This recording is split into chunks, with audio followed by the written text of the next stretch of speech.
Welcome to Tamil talks dot.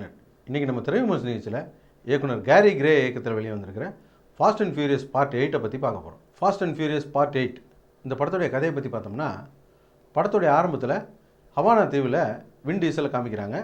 அங்கே நடந்த ஒரு சேலஞ்சில் அவர் ஒரு கார் ரேஸ் ஓட்ட வேண்டியதாகிப்படுது. அந்த கார் ரேஸில் சும்மா தெறிக்க விடுறாரு. இந்த படத்துடைய ஃபஸ்ட் ரீலுக்கே சரியாக போச்சுடா நம்ம கொடுத்த காசெல்லாம் அப்படின்ற அளவுக்கு இருக்கும் அந்த கார் ரேஸு. அது முடிஞ்சதுக்கப்புறம் வழக்கமாக தமிழ் படங்கள்லாம் பார்த்தீங்கன்னா படத்தோடைய 14வது ரீலில் தான் ஹீரோவுடைய அப்பா அம்மா பிள்ளைக்குட்டியெல்லாம் பிடிச்சி கொண்டு போய் வச்சுக்கிட்டு, நீ நாங்கள் சொல்கிறதெல்லாம் கேட்குறியா இல்லைன்னா இவங்கெல்லாம் போட்டு தள்ளிட்டுமா அப்படின்னு கேட்பாங்க. அந்த மாதிரி இந்த படத்தில் ஒரு வில்லன் கிடையாது, ஒரு வில்லி தான் ஒரு அம்மா வருது. அந்த அம்மா படத்தோடைய 3வது ரீல்லையே ஹீரோவுடைய ஒய்ஃபையும் குழந்தையும் பிடிச்சி வச்சுக்கிட்டு, நான் சொல்கிறதெல்லாம் நீ கேட்குறியா இல்லைன்னா இவங்களாம் போட்டு தள்ளிட்டுமா அப்படின்னு கேட்குது. வேறு வழி இல்லாமல் ஹீரோ என்ன பண்ணுறாருன்னா அந்த அம்மா சொல்கிறதெல்லாம் கேட்க ஆரம்பிச்சிடுறாரு.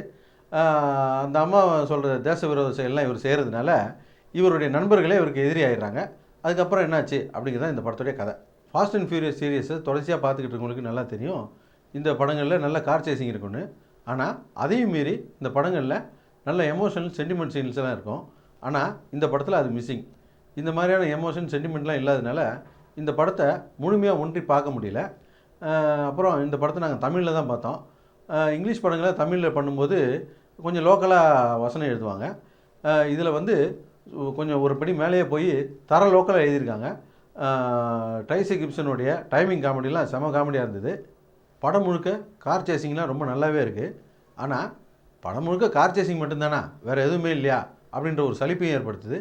ஒரு சீன்லலாம் ஒரு 1000 காரு தானாக புறப்பட்டு சிட்டியில் ஒரு சேசிங் நடக்கும். அதெல்லாம் ரொம்ப பிரமாதமாக எடுத்துருக்குறாங்க. இருந்தாலும் நம்பும்படியாக இல்லாதனால அதை பெருசாக ரசிக்க முடியல. ஃபாஸ்ட் அண்ட் ஃபியூரியஸ் படங்களை வெறும் கார் சேசிங்காக மட்டும் பார்த்தவங்களுக்கு இந்த படம் கண்டிப்பாக பிடிக்கும். ஆனால் அதில் இருக்கிற ஒரு சின்ன கதையும் சேர்த்து ரசித்து பார்த்தவங்களுக்கு இந்த படம் நிச்சயமாக ஏமாற்றத்தை தான் கொடுக்கும். இந்த சீரியஸே பார்க்காதவங்களுக்கு இந்த படம் புதுசான ஒரு அனுபவத்தை கொடுக்கும்.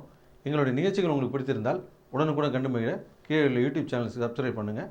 ஃபேஸ்புக் ட்விட்டரில் லைக் பண்ணுங்கள், ஃபாலோ பண்ணுங்கள். நன்றி, வணக்கம்.